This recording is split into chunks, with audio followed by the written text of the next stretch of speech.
Hello, this is Matt on the Moon Lambo channel, and I have a couple interesting stories to share with you in this video. I'll be starting with this one, which comes from the Daily Hodl, titled, Ripple Executive Says About 350 Financial Institutions Have Joined Its Global Payments Network. And so, the continued adoption of RippleNet persists. Lots of cool stuff to talk about here. I've also got this story, which is a bit on the sad news side. The pandemic is affecting the world of crypto, just like it's affecting all sorts of individuals and other businesses. And it's affecting this crypto-related business. Here's a headline from CoinDesk. Crypto news outlet Block TV shuts down, citing impact of COVID-19. But before we go any further here, if you would please delicately tap that like button, I personally would very much appreciate it. It's good for the YouTube algorithm. I don't know how the hell it works. It's basically magic as far as I'm concerned, but I know it helps, so if you'd be willing to take just a moment, I'd appreciate it. And also, if you are a fan of Ripple and XRP, you done came to the right spot, son. Go ahead and subscribe to the Moon Lambo channel, because it ain't cost nothing. You got no excuse not to. All right, let's dive in now. And actually, I wanted to give a quick reminder as far as the growth of RippleNet, the pace at which things are increasing here. I wanted to take just a moment to highlight this also, because I do think this is notable and substantial here. Here's a piece from the Daily Hodl on November 7th, 2019, titled, Ripple Hits 300 Clients as MoneyGram Announces Expansion of XRP-Powered On-Demand Liquidity. Now, think about this.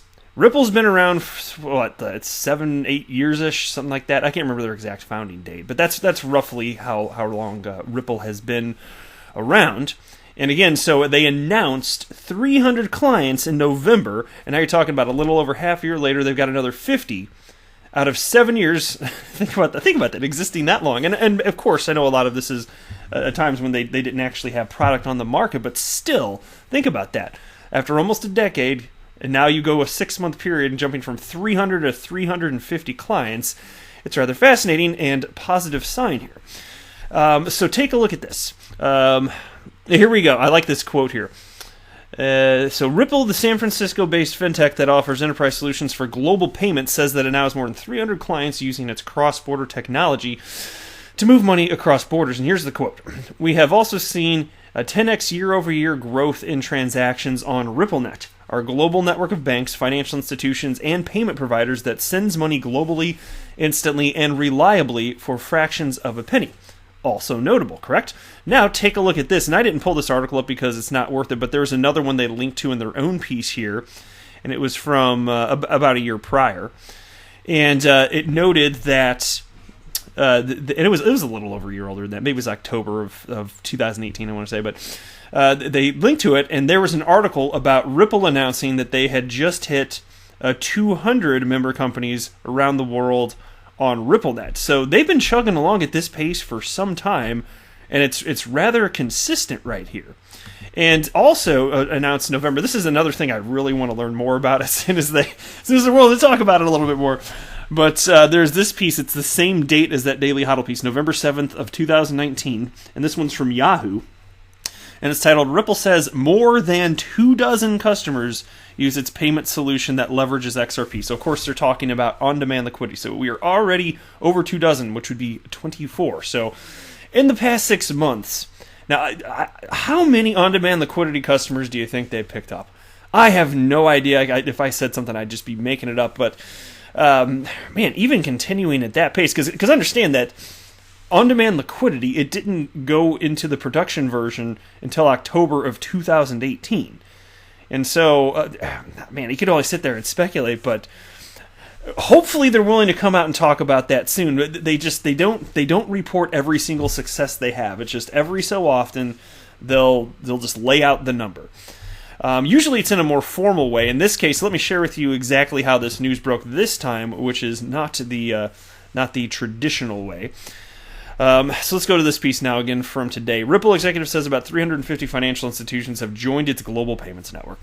A senior Ripple executive says around 350 financial institutions are now using the San Francisco startup's payments technology.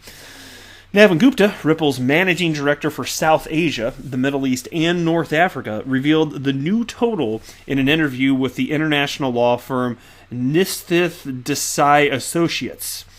Pretty sure I rock that one. I'm good at saying names. According to Gupta, the San Francisco startup now has about 350 financial institutions who use its technology every day. Usually, and so that's why I was stating, normally when you see... When we get word of like a new bench, a new what's the word I'm looking for? I don't know if I want to use the word benchmark, but it just when Ripple hits like a new notable number, like for instance going from 200 to 300 customers, normally it's announced in a different type of way, whether it's a press release or it's part of the Ripple blog series, and this just seems to have been something that was mentioned very casually by Navin Gupta in a 1-hour interview here, which is a little bit surprising, but it's fine. But as long as he's allowed to say stuff like that, super duper here. But Ripple has continued to add customers despite the economic impact of COVID-19 pandemic. Approximately 13 of its customers are confirmed to be using the crypto asset XRP to power international remittances. That, by the way, that sentence right there is the other reason I pulled up this article from November 7th, in which case, and I already knew this stat, that over 24 customers are utilizing XRP as a bridge currency via on-demand liquidity. Over 24, and there you have Daily Hodl saying approximately 13 of its customers are confirmed to be using the crypto asset XRP. Nope. Substantially more than that. But hey, it's crypto media. Mostly a bunch of C students. It's okay. Last November, Ripple announced it had about 300 clients using its payment system to move money across borders. And so there you go, onward and upward. So we've got a new number for entities that are operating on RippleNet broadly. How many of them are utilizing on-demand liquidity, though? Now, part of the reason that I expect that number, although certainly more than that by now, I don't suspect you're going to see some huge magical increase in the number of businesses utilizing on-demand liquidity, is because in part, corridors still need to be open, and they're making great progress this year, don't get me wrong. But it's going to be easier to see bigger jumps up when more corridors come online. So hey, all good things in time. And so this piece from CoinDesk now. Block TV News shutting down. Cryptocurrency-focused media startup Block TV has shut down operations due to the economic strains of the COVID-19 crisis, according to 2 former employees. Following an initial round of layoffs in March, all remaining members of the 35-person Tel Aviv-based firm have been laid off. And here's a quote. The COVID-19 crisis affected us strongly, and we had to close down Block TV.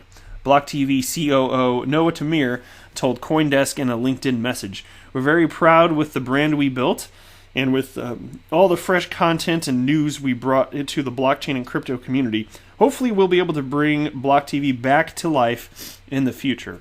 And that is very sad to hear. I know they had a lot of Bitcoin maxis positioned here, but still, on their little programming here. But I hate to see stuff like this happen. It really is a shame here, and plus it affects all the lives of all these individuals. But this is just a small piece of the way in which people are getting hit on a global scale here. And I hope if they really think that they can come back from this, I mean, it's obviously kaput right now, but if they really think that they can revive the brand, then I say more power to them. Now, the news organization was launched in 2019 with backing from controversial crypto entrepreneur Moshe Hogeg. Last November, Block TV tried to raise $2 million via the sale of its BLTV token on crypto exchange Bittrex, according to The Block. Similar to Brave's basic attention token, the token incentivized readers, publishers, and journalists to collaborate in revenue sharing, the startup detailed in a blog post.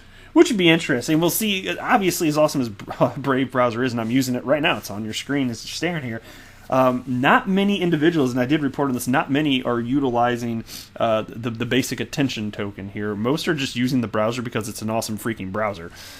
But the token sale here with Block TV did not help the startup during the crisis. And here's another quote. Unfortunately, they were forced to effectively close shop with the coronavirus lockdown, said former Block TV senior analyst and anchor Asher Westrop Evans.